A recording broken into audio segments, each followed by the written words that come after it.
Hey guys, welcome back to my channel. If you're new here, my name is Marquita, and on this video I'm going to be showing you guys my updated film setup. I get so many questions about how I film videos for YouTube, so I thought in this video I would show you guys all of the film equipment I use, how I have everything set up, some tips and tricks, and some tools that have been very helpful to me in this whole journey. So if you're new to my channel, I hope you'll stick around and consider subscribing and also giving me a thumbs up on my video if you enjoy it. So let's jump into this film setup. If you want to see that, make sure to stay tuned.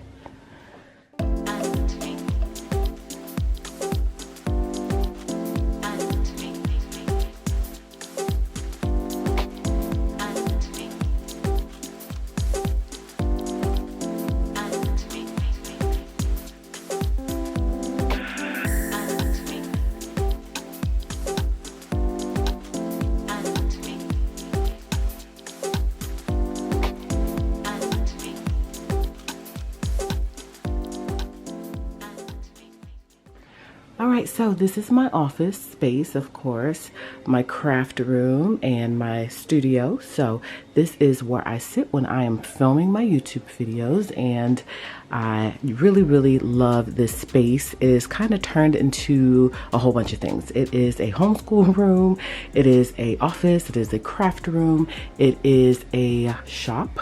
And so there is a lot that goes on in this room. So just to show you, I am currently working as well and trying to bulk film today. But this is where I sit when I am filming.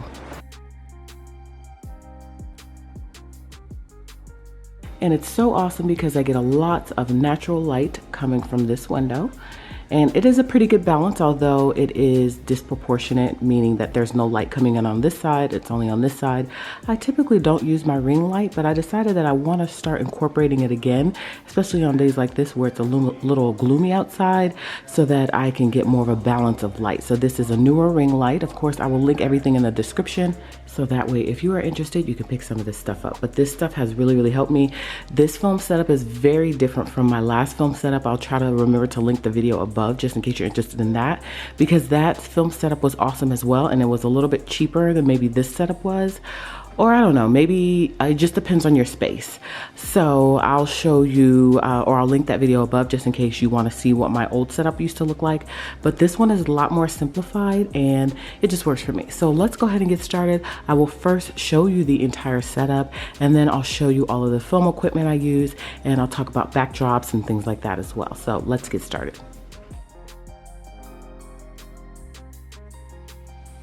All right, so first and foremost, again, I don't typically use my ring light. Normally this wouldn't even be here, it would just be this stand here, which is a Manfrotto arm. Again, it's a articulation arm, and I'll link it below. And where I store all of this stuff, because I like my desk to look uncluttered, I just brought this upstairs. It was in my basement, so I'm gonna have to figure out a solution on storing that. I'll probably just lift this up, and I will probably just stick it in a corner over there, or stick it in a corner over there, so that way it's out of the way. This articulation arm goes in my caddy right there. That's my camera bag. This is all of my film equipment. I'm gonna also do a separate video on how I store all of my equipment, and then I'm also gonna do another separate video on how I take pictures for Instagram, because I get a lot of questions on that as well. So that's where I store all of my camera equipment. All of that is strictly camera equipment. There's backdrops there, there's a tripod there as well. So that's my camera corner. And so this Manfrotto arm right here will go in there on the bottom, so that way it stays out of the way. And then my camera right here, I used to put it over there, but I decided to make a designated drawer for it, so it actually goes in this drawer here along with my headphones. So that is something that is very important. My headphones, so my headphones go in here, my mic goes in here, my camera goes in here once I'm done. And so that way my desk stays clear and clean and decluttered, which is what I like. So camera here, I use a Canon 80D with a Sigma art lens. I do have a whole bunch of lenses. I love lenses, and I keep them all in my bag over there. I have a wide angle lens because the Sigma lens is more of a lens to get a nice blurred background, and it has a great and very quiet zoom, not zoom, but autofocus. And so typically I use the Sigma art lens, but if I need a wider angle lens, I'll have to go into that bag, but that's very rare. I only use and a wide angle lens typically when I'm doing an unboxing because I need a broader view, and this lens is more of a tight shot. So this is how everything is set up. This arm literally just clamps onto here, and it's a very tight clamp. I love having this here because it gives me a little bit more height. Otherwise I wouldn't have anything to clip this to, so it just kind of worked out. And then this just kind of sits in the back of it on a tripod sort of thingy, as you can see, and it kind of leans up against the desk. But again, this is kind of a new setup because I do get a lot of natural light in here, so I don't typically need this, but I want to try it out just to see if I can get more of a balance of light. So this is my full setup, and if you guys have been here for a while, you know how my old setup used to look. It was a little more complicated, but again, a little cheaper because this isn't super cheap. Neither is this, neither is my art lens or the camera, but I worked my way into this. I didn't start with this camera. I actually started with a basic Canon camera, which was a little bit cheaper. I'll try to remember to link that as well. But this was a gift from my husband, and then I bought the lens myself. I figure I deserved it. After a couple of years on YouTube, I wanted to upgrade my equipment. So this is what I'm currently using. I don't see myself changing from this anytime soon because it's just working so well. So it just looks down right on my desk, gives me the perfect view. What I have to do is I have to unscrew this right here, as you can see. Then I swing this out just like so. And then I open it up. Once I tighten it up, you gotta tighten it back up, make sure it doesn't move. And then I typically open this up, swing it like that so I can see myself. So this would be the view I would get, like this. So I could see myself on camera, like so. And so it gives me the perfect view so I could see what I'm doing. I used to use my laptop, so I had a cord that I would go or plug from my camera to my laptop so I could see myself on the big screen. But this has been working. I don't really need that any longer. That was kind of when I was first starting out, still trying to learn how to do this whole thing. But now I just use this and it works perfectly fine. So that's kind of the view that I would get from this from the seat, and it works out really, really well. And so that is my setup in a nutshell. And in terms of mic, I do not like the camera audio. A little bit of a snob when it comes to audio, or a stickler. So I upgraded to this mic. I love this mic. It is battery operated. I had a different mic and I started to have some technical issues with it. So I went ahead and purchased this mic. I love a lav mic. I know a lot of people have just the mics you sit on your desk, and I do have a ton of mics. I'm a little bit obsessed with like camera equipment and trying different things out. I don't know, something about just trying different equipment to see what works. But I love a lav mic. The beauty of the lav mic is that you plug it in to your camera. So I would plug it in right here, and then what I would do is just take this and clip it onto my shirt. And it has a very long cord, so that way I can kind of move it out of the way so I don't get it in the view of the camera. And like, look at all of that cordage. And I believe you can also detach part of the cord on some lav mics so that you can make it shorter if you need to. But I love a lav mic. I just think the footprint is small. It doesn't take up too much space. I don't have to like pull out this big mic and sit on my desk. I just think the lav mic is just perfect. The sound quality is great. I don't use it on this camera that I'm using right now, so this isn't going to be a part of the whole video. But when I do my vlogs and these type of videos, I do use a Canon Mark II GX7, which is a tiny, well, it's not tiny, but it's a smaller camera. It's great for vlogging. So that's what I'm using right now. I'll try to remember to insert a picture of it. And it's relatively inexpensive, so you could technically use this camera as well. As you can see, the quality is pretty good. It's not as good as this one, but it's pretty good. So this is great for vlogging. So I do not use a lav mic with this, so that's why you hear the audio it sounds a lot different from the lav mic. I could technically do or use the lav mic with this. It doesn't have a cord or a spot to plug it in. I think the Mark II or the next version of this, because I do have a next version of this camera that I'm using right now, which I'm not going to pick up because this one's just fine. That does have a port where you can put in a mic. So that's the only down part of this one. But what I did pick up, because I thought I wanted to have the same audio quality, but I realized when I'm doing a video like this where I'm not in the video, the mic is on the back of this camera. So it kind of works out to where I don't have to use a lav mic because I feel like the audio quality is decent, but I thought I wanted to make it better. So I went out and bought this. And this is just a mic, or this is a recording device. You plug the lav mic up into this and you like clip it onto your hip or whatever, and you can use this to record audio. Then you have to get it off of this, which it has a little thing right here where you can plug it into your laptop, and you have to get the audio off of this, drag it into whatever you're using to edit your videos, and then you have to sync it with the camera. So that's a little bit tricky. I used to do that all the time when I was first starting out. I would record the audio on my phone, which if you have an iPhone, the audio quality is very good on an iPhone. And so I don't know what iPhone I have, y'all, but I have an iPhone. So sometimes when I'm lazy, I'll record audio on there if I'm wanting to make my audio sound better, if I'm vlogging or something, but that's a whole long process. So I love the fact that I can just take this, plug it into my camera, and I don't have to sync anything up audio wise. But if you want to do that, this is a great option. If you just want to have better audio quality, but you don't have a port to connect in the mic, or I mean, there's lots of different scenarios you could possibly use this for. So I do have it available to me if I decide to. Again, that just plugs in right there, and then I can use that. So I don't use it just because it's just too complicated, and I don't do a lot of vlogs. But if I do, then it's available as an option for me. So I would, again, plug that up to my camera, and that would be my whole entire setup.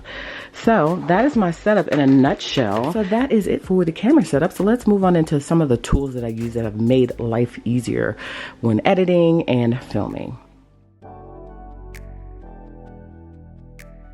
So the first thing is I love a good backdrop. So this used to be a backdrop I used to use quite often. I love it because it is double-sided. So one side has this marble look and the other side has this wooden look. I have a ton of backdrops, you guys. I'm a little bit obsessed with backdrops as well. And I do have a photo booth business, so I use backdrops for the photo booth as well. Not this size, of course, because this is too small. But I think this is great. You can order lots of different backdrops from Amazon. They have paper backdrops, they have vinyl backdrops, they have a whole bunch of different backdrops. So I have those. I also have lots of colorful backdrops that I use as well. And so pretty much in terms of tools, there's not really that many tools. It's really just backdrops that you'll need. And then I do consider the lav mic a tool because you don't necessarily have to have it because the camera does come with audio, but I just think it's a good thing to have just to enhance that sound quality. So let's move on into the software that I use. When I am editing videos, I edit two ways. Okay, so I use two different softwares. I use iMovie and I use Final Cut Pro. Final Cut Pro does cost $200. iMovie is free. I'm not going to show you exactly how I edit. Maybe I will do that on a separate video. But what I typically do is I do all of my intros in Final Cut Pro. And Final Cut Pro is great and it's pretty easy to use. There's lots of features in here that I don't really use, but I am also obsessed with buying things from Pixel Film Studio, which is a great website. They have transitions, they have wording, they have intros, they have all kind of things on Pixel Film Studio. So I would definitely head over there if you use Final Cut Pro. Very reasonable, and they also offer coupons. And so I use that a lot. And so again, I'm not going to show you exactly how I would edit a video. But I use that a lot. So as you can see over here, this is all the stuff that I've purchased from Pixel Film Studio for the most part. And then over here, these are the transitions that I purchased, all of these from from Pixel Film Studio. And then this is the stuff that actually comes with Final Cut Pro, because it comes with a lot of things already. But if you want to take it further, then you'll definitely want to buy some transitions and things like that. So like all of that, is not standard here. I purchased that. I just like trying different things. I like my videos to look a certain way, and so I'm always exploring for things to make it look different and fresh and new. And so I'll come here. The reason why I don't do a whole video in Final Cut Pro is because sometimes it takes a little bit longer for some reason to export out and go into or upload to YouTube. So normally I'll just do the intro here and then I'll export it out, and then I'll go into iMovie and I'll do the remainder of the video. iMovie is very simplified. It doesn't nearly have as many features as Final Cut Pro does. And I also just don't feel like I need that much. So I just do the bulk of my editing here. I do have lots of standard like templates and things, like this little logo here at the bottom that says "At Home with Quita." I don't know if you'll be able to see that with the view that I have here. Let's see. So at the bottom of all of my videos, I have my watermark, as you can hopefully see at the bottom that says At Home with Quita. So that is something that I made in Final Cut Pro, and then I exported it out as a green screen, and that's a whole long process. Well, not long, but there's a whole process you have to do to get it into a green screen format. But I save that as a template, and every single time I get ready to edit, I just drag it in here. And so that way I have a watermark at the bottom of the whole entire video. So I can literally go into Final Cut Pro and create whatever I want. It could say whatever. I just choose to have it say AtHomeWithQuita.com, just so you can visit my blog if you so choose to. I also created my intro here in Final Cut Pro, and I saved it as a template, so that way I could just drag it right on in here and it's already ready to go. So I do a lot of like the extensive work, I guess I would say, in Final Cut Pro, and then the simplified stuff is done here, and the bulk of the editing is done here in iMovie. I also have a template here that I created in Canva. I'll have to, hopefully, I'll remember to put all these resources below. I love Canva. I am going to start using Canva for my not my end screen. This is called an end screen. I'm going to start using Canva for my thumbnail. Right now, I am using a different program for my thumbnail, so I'm not gonna share with you that program because I'm not going to be using it anymore, but I'll share it with you just in case you're interested in it, because it is a very simplified and easy program to use. But I'm going to be using Canva now. So I went into Canva last night and I created a whole bunch of standard thumbnails that kind of look similar that I can choose from when I get ready to create my photo that I'm going to use for my thumbnail for YouTube. So a lot of the stuff that I create is just standard stuff, and then I just drag it in here in terms of my editing, and then it just makes life easier. And so when it comes to music, because you guys know I do love music, and I have music throughout all of my videos. What I use for my music, I use two different music services, and I'll link them below. So I use EPEDIMIC Music and I use Soundstripe. I love them both for different reasons, and so the majority of my music though does come from EPEDIMIC, only because I have a whole playlist, and in my playlist I have like all of my favorite songs, and they tend to be songs that I use throughout all of my videos.